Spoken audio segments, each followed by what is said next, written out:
დენ ჰუკერ, გიჟი, გამარჯობა. როგორ ხარ? კარგად ვარ. პრობლემებს ვერ იდები. დარწმუნებული ხარ? მტკიცებულებების თანახმად. გასაგებია. ჩვენი წინა საუბრიდან დიდი ხანია გასული. ბოლოს აქ 2 წლის წინ ვიყავი და რა თქმა უნდა შარშან კატარშიც შევხვდით ერთმანეთს. იმ დროიდან ბევრი რამ შეიცვალა. შეიცვალა რომ? მტკიცებულებების თანახმად. გახსოვს ის დრო? ხელზე მაშინ ოპერაცია ჰქონდა ჩატარებული და ვერც კი ვარჯიშობდი. როგორ შეაჯამებდი ამ მოგზაურობას?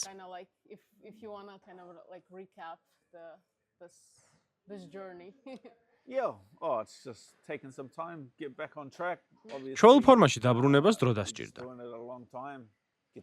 ამდენი ხანი ამ საქმეს როცა აკეთებ, ცოტა ერთფეროვანი ხდება და ასეთი ტრამვები უბრალოდ ცოტა იმედგაცრუებას იწვევს. თუმცა ბოლო 4-5 თვეა, ანუ ჩემი ბოლო ბრძოლიდან, სულ დარბაზში ვარ და ინტენსიურად ვარჯიშობ.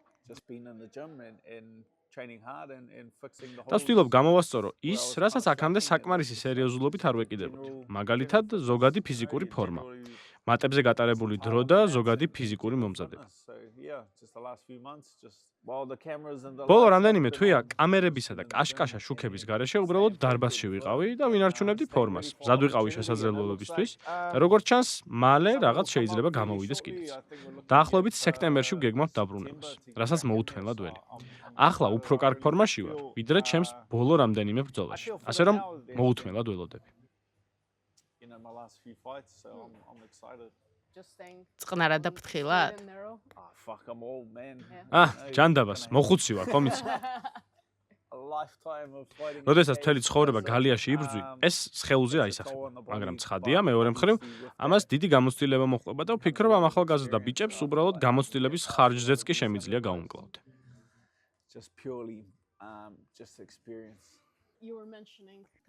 ფიზიკური მომზადება და დარბაზში ყოფნა ახსენე. ეს პირადადაც შემიძლია დავადასტურო. ბოლო კვირების განმავლობაში არაერთხელ მოვსულ ვარ და მართლაც სულ აქ ხარ. და ვფიქრობ, ბევრი ადამიანი ვერ იაზრებს, რომ ეს არც ისე ხშირი მოვლენაა მებრძოლების უმეტესობისთვის.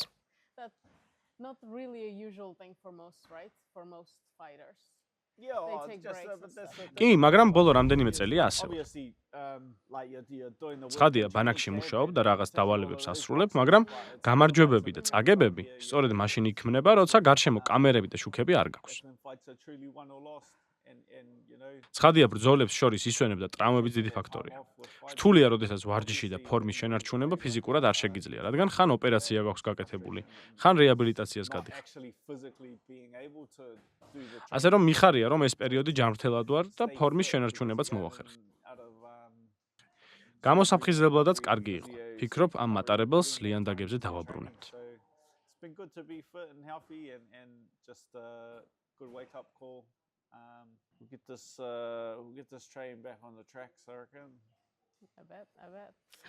მჯერა. მაგრამ ამდენ წლიანი ასპარეზობის და ასეთი გრძელი კარიერის შემდეგ, რა გაძლევს мотиваციას ყოველდღე ისევ დარბაზში მოხვიდე? მაყურებელმა არ იცის, მაგრამ ახლა დილა, ადრეა. ახალ ზელანდიაში ზამთარია, ცივა, გარეთ გასვლაც კი უსიამოვნოა. ჯანდაბა, გეგმა B არ არსებობს. გეგმა B უბრალოდ არ არსებობს.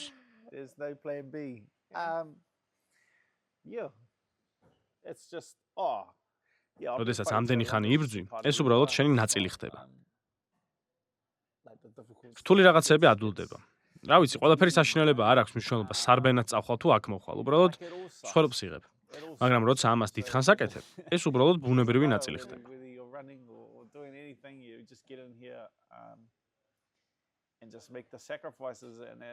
კი, ცოტათი ზარმაცი ხდები, მაგრამ უბრალოდ დარბაზშიც თუ ხარ და აქ ახალგაზრდა მშიერი ბიჭები ცდილობენ დაგეწიონ, ხედავ რამდენს მუშაობენ, ხედავ დამატებით რამდენამეს აკეთებენ, როდესაც ისინი ან სამოყვარულოებში, ან უფასოდ იბრძვიან, როდესაც შენს ბრძოლებში ამდენი რამე დევს სასწორზე. ეს არის ასეთ დიდ დარბაზში ვარჯიშის უპირატესობა. მთელი ამ სისტემის სასიცოცხლო ციკლის ნახვის შესაძლებლობა გეძლევა. გამიმართლა, რომ აქ ამდენი ახალგაზრდა ბიჭი მყავს, ვისაც შემიძლია შევხედო და мотиваცია მივიღო.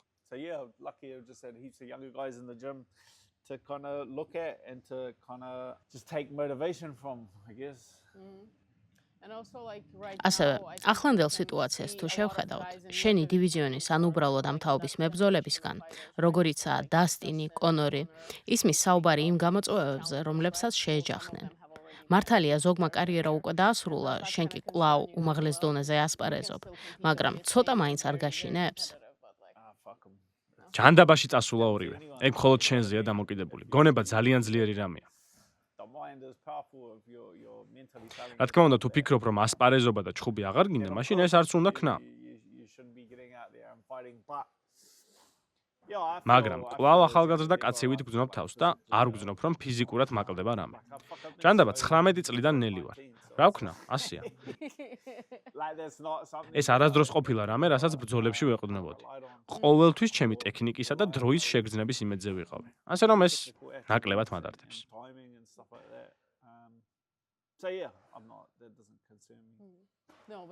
სიმართლე რომ გითხრა, ფიზიკურ ნაწილს ნაკლებად გულისხმობდი.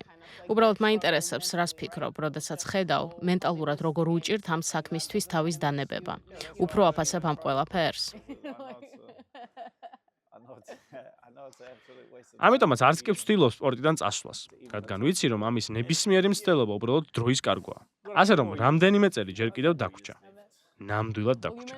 თუ სწორად მახსოვს, სექტემბერი და ლოს-ანჯელესი ახსენე. რა იცი ისეთი, რაც ჩვენ არ ვიცით? შესაძლოა ლოს-ანჯელესი იყოს. შესაძლოა. ეს ისაა, რაც მესმის, მაგრამ საბოლოო ჯამში ეს ყველაფერი გაფუჭებული ტელეფონია. მწვრთნელი ერთ რაღაცას გეუბნება, მენეჯერი მწვრთნელს სხვა რაღაცას ეუბნება. შემდეგ UFC სულ სხვა რამეს ამბობს. ისე გამოდის, რომ უამრავ სხვადასხვა სახელსა და თარიღს გიგდებენ. ნახოთ ყველაზე კარგად აქედან რომელი დაჯდება. მაგრამ შენ კონკრეტულად ბობი გრინთან ბრძოლა გინდოდა. ხო, მაგრამ ნახოთ. არ მგონია ეს იყოს ის ბრძოლა, რომლის ჩანიშვნაშიც დაინტერესებულები არიან. ბევრს ვერ გეტყვი, მაგრამ ისეთი პირი უჩანს, რომ არც ბობი იქნება, არც ლოს-ანჯელესი. უფრო ადრე თუ უფრო გვიან? არა, მაგას ვერ გეტყვი, თორემ მიხვდებიან. კარგი. მაშინ UFC-სთან ურთიერთობაზე მომიყევი. კმაყოფილი ხარ იმ ბრძოლებით, რასაც გინიშნავენ? ჯანდაბა, რაც არის, არის. ასეთი რაღაცები პირადად არ უნდა მიიღო და არც ვიღებ. კარიერაში ცუდი და კარგი პერიოდები მქონდა. იმდენი ცვლილება იყო. ჩემი მიდგომა ისაა, რომ თუ რამდენიმე წაგება დაგიგროვდა, უნდა დაამტკიცო, რომ დივიზიონში შენს პოზიციაზე ყოფნას იმსახურებ. რას იზამ? შეურაცხყოფად მიიღებ და გეწყინება? ეს მებრძოლის ცხოვრების ბუნებრივი ციკლია.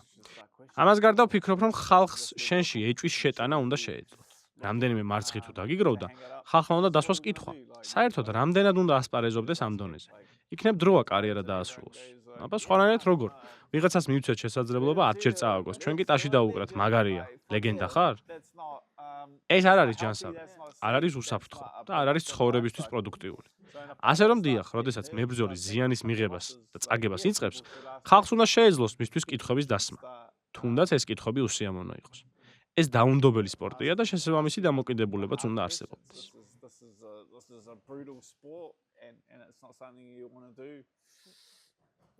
შენი ეს თვისება ყოველთვის მომწონდა. ამ საქმეს ძალიან რეალისტურად უყურებ. ასე ჩანს ყოველ შემთხვევაში. რა თქმა უნდა. ზედმეტად ბევრჯერ მცემეს იმისთვის, რომ რაღაც ზღაპრებში ცხოვრობდე. ვერსა დაიმალები? არ არსებობს ზღაპრები და ამაშია საქმე.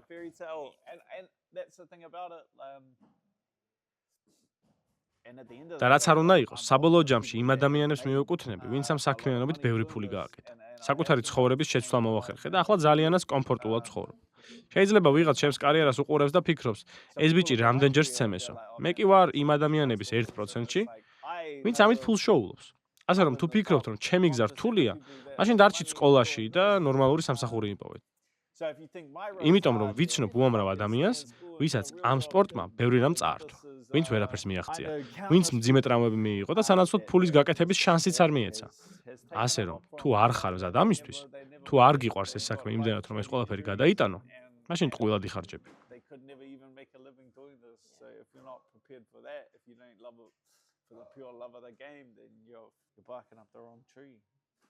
ნამდვილად.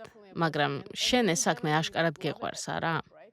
გარედან ასე ჩანს ყოველ შემთხვევაში. კაშკაშა შუქები, კარგი გამოსვლები, გამარჯვებები. აბა, მოგება ვის არ უყვარს.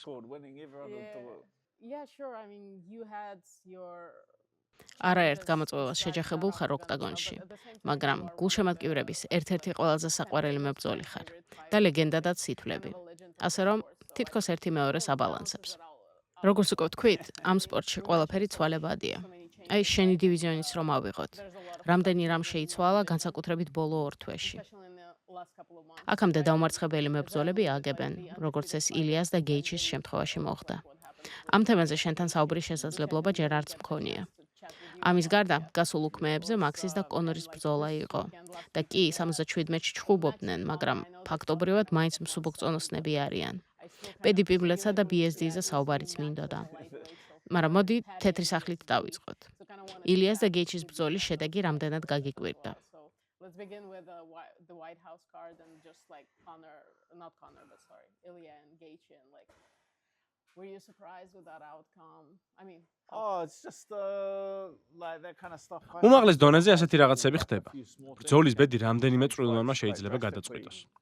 ელემენტარულად თვალები. როდესაც ხედვა გაქვს შეფერხებული, ეს სპორტი წარმოუდგენლად რთული ხდება. ამ ამბავს ჰოლოვეის მიერ გეიჯის დანოკაუტებას ვამსგავსებ. გეიჯისთან ბრძოლა ჩანიშული რომ მქონდა, იმ ჩხუბს ბევრჯერ ვუყურეთ. ფიქრობ, უმეტესობა იმ ბრძოლას ისე იხსენებს, თითქოს მაქსმა ჯასტინთან მაშინ სრული დეკლასირება აჩვენა. მაგრამ თუ ჩაუღრმავდები, რამდენიმე რამეს ნახავ. თვალი დაუზიანდა, მერე ფეხით ის დარტყმა მიიღო და ბრძოლის დასაწყისშივე ფაქტობრივად ორივე თვალში მხედველობა დაკარგა. პირველ რაუნდში თვალში თითი მოხვდა, მერე ბრუნში ფეხით ის დარტყმა მოხვდა. პირდაპირ თქვათ, ეს კიკი 1000-ჯერ რომ ესროლო, მიზანს რამდენჯერ მიაღწევს. მხედველობა საკმაოდ ადრე დაკარგა და თოფურიას მასთან იგივე დაემართა. დასაწყისიდანვე თვალები დაუზიანდა და როდესაც ვერაფერს ხედავ, ბრძოლა ძალიან რთულია. უმაღლეს დონეზე ასეთები ხდება. 100-ჯერ რომ შეხვდნენ ერთმანეთს, არ მგონია გეიჯის სასარგებლოდ აქედან ბევრი დასრულდეს. მეორე მხრივ, მაგარია, როცა კაცი, რომელმაც გულშემატკივარს უამრავი სახარისო ბრძოლა და მომენტი აჩუქა, ქამრის მოპოვებას ახერხებს. He goes out there and he puts on fan favorite fights, and for him to get the belt is quite cool to see. საინტერესოა, ამაზე ეგრე არასდროს მიფიქრია. რაღაც კუთხით ირონიულიცაა, რაც მაქსთან დაემართა, შემდეგ ილიასთან საპირისპიროდ გამეორდა. ხო, ასე მოტრიალდა. რთული ამბავია. კიდევ ერთი რამ, რაც საინტერესოდ მომეჩვენა, პედის ეხება. სხვებზე უკეთ იცი, როგორი ცვალებადია ამ სპორტში საზოგადოების აზრი. პედის შემთხვევაში დამოკიდებულება ერთ მომენტში რადიკალურად შეიცვალა. გეიჩისთან მარცხის შემდეგ, ბენოა სენ-დენისთან ბრძოლის ჩანიშვნა ხალხს არც ისე კარგი ამბავი ეგონა. ახლა კი BSD-სთან გაიმარჯვა. შენ რას ფიქრობდი ამ ბრძოლაზე? პედის გამარჯვების შანსს აძლევდი? კი, მეგონა რომ პედი BSD-ს გაგუდავდა. არასდროს მithქვამს, რომ BSD კარგი მებრძოლია. უბრალოდ სხვადასხვა უნარები გვაქვს და როგორც ამობენ, ბრძოლის შედეგს სტილი განსაზღვრავს და პედის უბრალოდ სხვა უნარები აქვს. ჭანდაბა, რაც არის.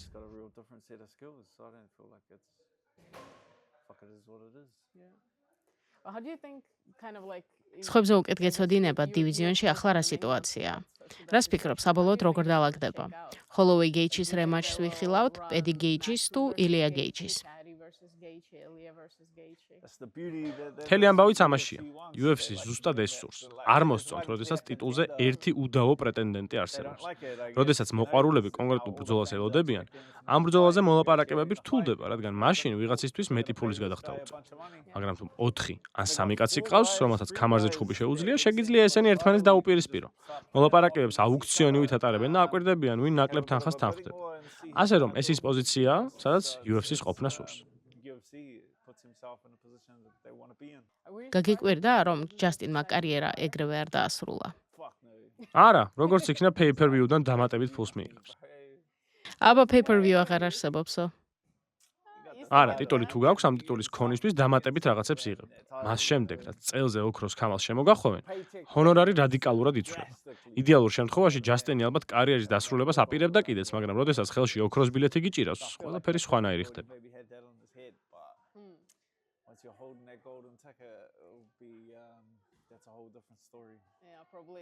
პერსპექტივა იცვლება, არა? ყველას აქვს გეგმა, სანამ ხელში ქამარი უჭირავთ. კაი, სხვა ტიტულზე ვილაპარაკოთ, BMF-ზე.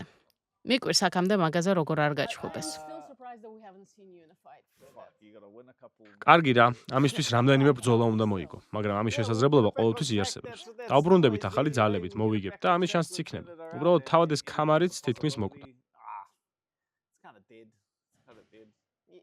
ამ მომენტისთვის ალბათ მართლაც არც ისე დიდი ფასი აქვს.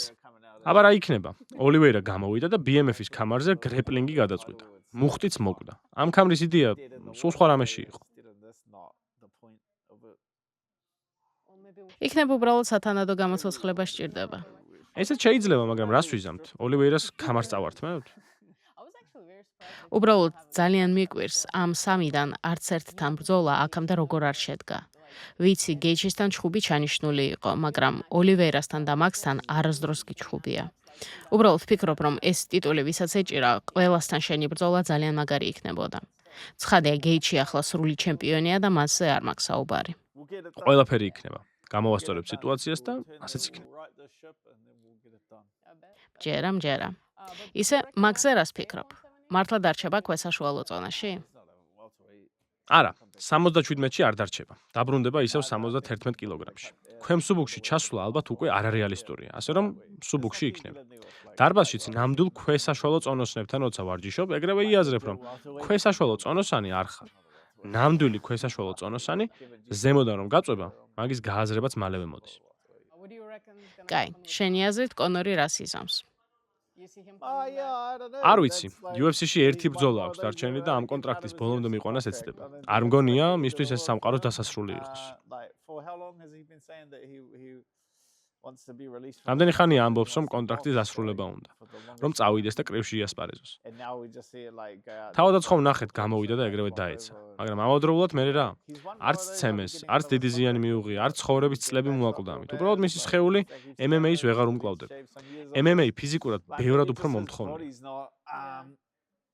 მთლიან სხეულზე დიდი დატვირთვა მოდის, თუნდაც მუხლებზე. მაგას მერე ჭიდაობა და გრეპლინგი ემატება. ასე რომ წავიდეს კრივში და ვინმე სახელოვანს დაუპირისპირდეს. ჭანდაბას მეივეზერთან რემატჩი ჩაატაროს და ამაში მილიონები აიღოს. არ მგონია გასული უქმეების ამბავი უარყოფითად აისახოს ან მის ჰონორარზე, ან ვინმე სურვილზე. კონორი კრივში იხია. I don't think what happened in the weekend changes anybody wanting to see him box or how much he'll make from მართლა ასე ფიქრობ? ბატონაც არა, მუხლის ტრავმის გამო ეს ვისად არდებს? კი, მაგრამ დარტყმის ზალა ხომ ფეხებიდან მოდის მაინც. ხო, მაგრამ ისეთი არაფერი მოხდა რა. ამ კაცს აშკარად აღარ უნდა MMA-ში ასპარეზობა და რაღაცე ვაწვალებთ. კრივში მატჩები უნდა, MMA-ში აღარ. ჩვენ კი ვაიძულებთ MMA-ში ბრძოლები ჩაატაროს. მხოლოდ და მხოლოდ იმიტომ, რომ კონტრაქტის დასრულება დროზე ადრე არ გვინდა. ღმერთო ჩემო, უბრალოდ გაუშვით და წავიდეს კრივში. Let's make him fight MMA. Just because we can't fucking let him out of his country. Just let him box, bro.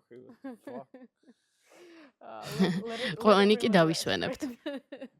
ყველა მის უნდა აკეთოს, რაც უნდა. ხათა შორის, სანამ სპორტის სხვადასხვა სახეობებზე ვსაუბრობთ, ერთი რაღაც გამახსენდა და სანამ ისევ დამავიწყდა, უეჭველი უნდა გკითხო. სადღაც ვნახე, რომ ზაბიტთან გრეპლინგის მატჩი უნდა ჩაგეტარებინა და მართალია? კი, იგეგმებოდა, მაგრამ ეგ არასდროს მოხდებოდა. ამის ჩატარება 70 კილოგრამში უნდოდა. რუსეთში იმისთვის არჩევალ 70 კილოგრამში რომ ვიასპარეზო.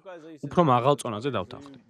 არიან ბიჭები, ვისთანაც ტაილანდში ვარჯიშობ და მათთან რუსეთში გრეპლინგ მატჩზე თანახმა ვიყავი. საქმე არ მქონდა და მომბეზრდა ყველაფერი და თუ ვიფიქრე რუსეთში მოგზაურობა მაგარი იქნებოდა. საქართველოში ჩამოდი, საქართველოში. საბოლოოდ არაფერი გამოვიდა, მაგრამ ხო, თავიდან კი შემომთავაზეს ეს. მე უთხარი, ძმებო, ვიღაც კაცთან მიწაზე კოტრიალისთვის 70 კილომდე დაკლებას არ ვაპირებ պետք. 70 კილო მხოლოდ მუშტებით ჩხუბებისთვისაა. ეგაა კომფორტის ზონა? sweet spot. კი, ეგა, გრეპლინგი თუ უნდათ 80 კილოა ძმაო. ჯიუ-ჯიტსუს მატჩისთვის სადილზე უარის თქმას არ ვაპირებ. მეც მახსოვდა რომ სადღაც პოსტერიც კი ვნახე, მაგრამ მერე ზაბიტის სხვა მატჩი დაანონსდა და მეც ეჭვი შემეპარა, ნუ თუ მომელანდა მეთქი. არა, არ მოგელანდა. მართლა მოხდა. კარგი. კიდევ ერთი რამ რაც ბოლო დღეებში მოხდა და რაზეც ყველა საუბრობს, ადესანიას წასვლა. დარწმუნებული ვარ, ამაზე ბევრი გკითხავს და გამონაკლისი არც მე ვიქნები. რამდენიმე დღის წინ იზიმ გამოაცხადა, რომ გუნდიდან წავიდა. ბევრისთვის ეს დიდი შოკი იყო და მიუხედავად იმისა, რომ დეტალებზე არავის უსაუბრია, უკვე ვხედავთ, რომ ბევრმა ადამიანმა ამ თემაზე საკუთარი თეორიები გააჟღერა. მე კი შენი ხედვა მაინტერესებს. Yeah, oh man, like obviously. თანაგუნდელობის გარდა ისრაელ ადესანია ჩემი ახლო მეგობარია და მისთვის მხოლოდ საუკეთესო მინდა. My teammate is my mate, so it's I just want the best for him. So whatever decision. ასე რომ ოჯახთან ერთად რა გადაწყვეტილებაც არ უნდა მიიღოს, თუ თვლიან რომ ეს მისთვის კარგის მომტანი იქნება, 100%-ით ხარს დაუჭერ. მომავალში მასაც და ნებისმიერ რამეს, რასაც კარიერაში გააკეთებს, 100%-ით ხარს დაუჭერ. სხვებზე არანაკლებ მაინტერესებს შემდეგ რას იზამს და რას გვიმზადებს. როგორც თავად დაანონსა, აქ აღარ ევარჯიშებს. აბა, სად უნდა ივარჯიშოს? ალბათ ისევ ახალ ზელანდიაში დარჩება, არა? წარმოდგენა არ მაქვს. მეც ისევე მაინტერესებს როგორც თქვენ. მიჭირს ამაზე ლაპარაკი. იზი ჭკვიანი ბიჭია, ვიცი სასაცილოა, შემიძლია პირდაპირ ვკითხო და მეტყვის კიდეც, მაგრამ მაშინ სურპრიზი არ გამოვა. ირჩევნია თქვენთან ერთად გავიგო.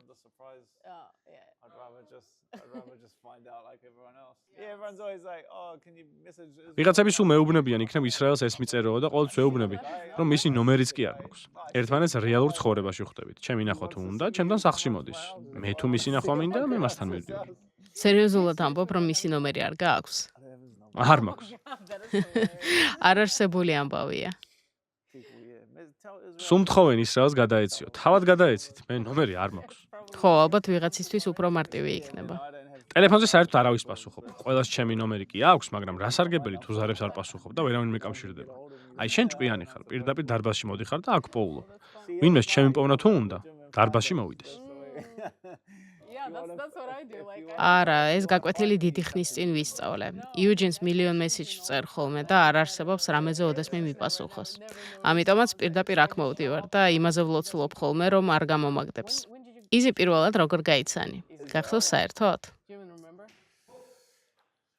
MMA-ში მის პირველ სამოყვარულო ბრძოლას დავესწარი. მაშინ დარბაზში ვიყავი და მის სამოყვარულო ჩხუბს უყურე. გამოვიდა, თანაც მებრძოლეს ფეხზე დამცავები ეკეთათ, ისეთი ბრძოლა იყო. გამოვიდა, ხტუნაობა დაიწყო, ყველა მეგრევე თვალების ატრიალება დაიწყო, ამას თავი მაგარი კაცი გონიაო.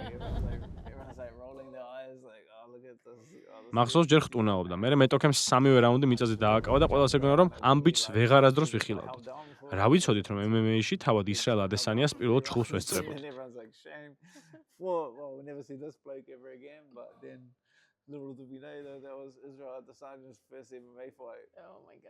დღევანდელი გადმოსახედიდან ალბათ გიჟური მოგონება, არა?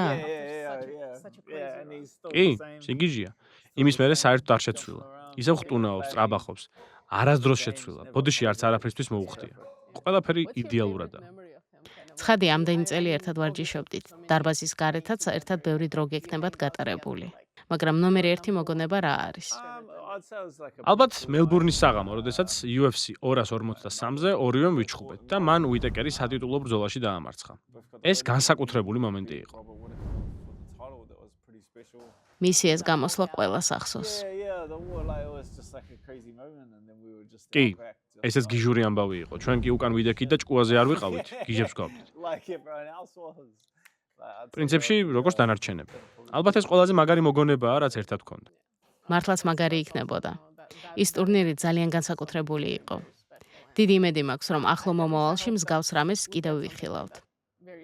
კი ბატონო. დარბაზში უკვე ბევრ ახალ იმედის მომცემ ბიჭს ხედავ. ახლა სხვა ჩემპიონიც გყავთ. კონტენდერების ნაკლებობას არ განიცდით. მომავალი ნათელია, არა? მატარებელი არ ჩერდება. მადლობა იმისთვის, რომ ზამთრის ამ მშვენიერ დილას ჩემთან სასაუბრად დრო გამონახე. მომავალ შეხვედრამდე. Thank you. მომავალ შეხვედრამდე.